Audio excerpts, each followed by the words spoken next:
Много хора ме питаха какво ще използваме за Google Consent Mode 2, за да сме compliant. Като цяло започнахме да проучваме варианти и достигнахме до две приложения като вариант.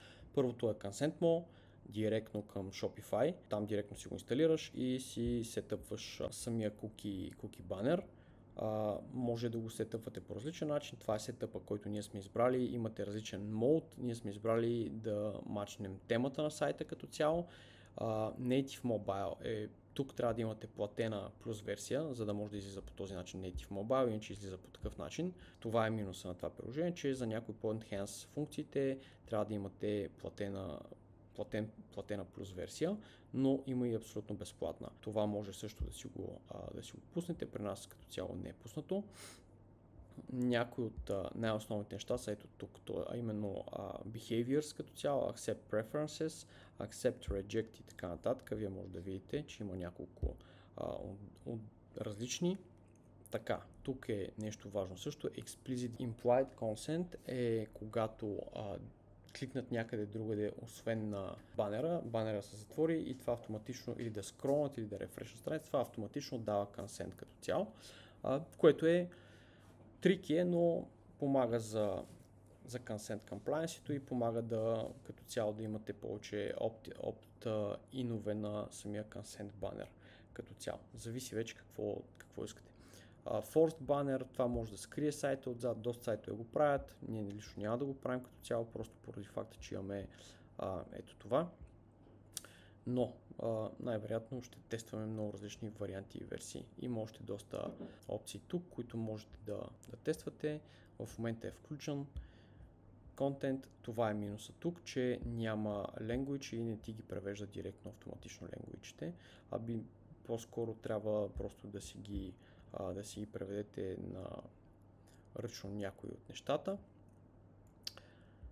Geolocation също така, просто си избирате Европа и това трябва да ви е напълно достатъчно.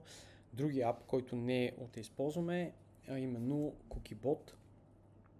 Cookiebot не е директно приложение към Shopify, т.е. не може да си го дръпнете. Трябва да се регистрирате в техния сайт Cookiebot.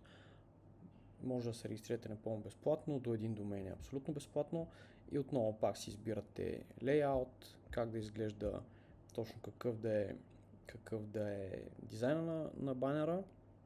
Това е хубавото в Consent Mode, че там може да мачнете темата, тук по-скоро трябва да си го правите ръчно. Това е дефолт дизайна, с който ние за сега ще останем. Няма да пипаме бутоните или нещо от сорта. Не искаме да изплеваме лого. По-скоро един от важните аспекти на цялото това нещо е именно compliance. Тоест explicit content, implicit content отново. И тук multi-level, може да си избирате по какъв начин да се дисплейват нещата. Accept only, decline only, accept and decline, do not sell и така нататък. Лично ние сме решили да го оставим с ето по този начин.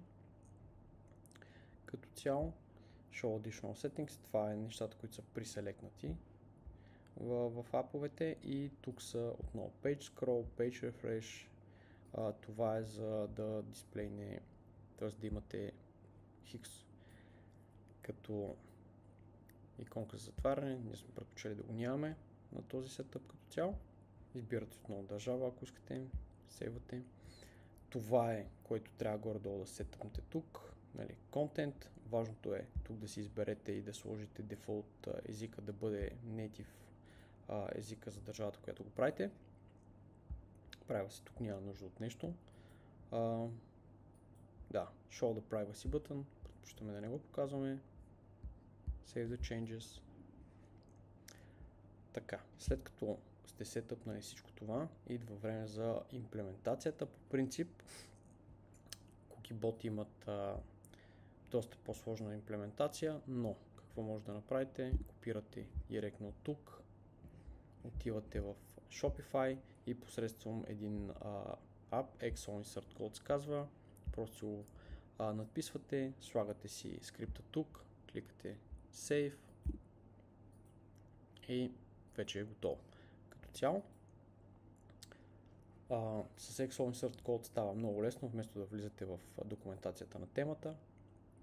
Сега ще ви покажа как изглеждат. Това е с CookieBot банера. Ние сме избрали на различните сайтове да имаме различен сетъп, за да може да направим тестове и реално да видим къде имаме по-голям процент acceptance rate като цяло. Ето така изглеждат на различните сайтове. И в момента ето това е consent му, което е директно прибилднато в Shopify. Тук може би минуса е, че тези неща са преселекнати и не може да ги скриете, но пък хубавото е, че тук просто ако скролнете и би следвало директно да го акцептнете като цяло. Тоест или ако скролнете извън него, трябва да се акцептне това. Предстои ни да тестваме и да видим кои приложения дават най-добър резултат. Ето тук, когато кликам извън приложението, не мога да го махна.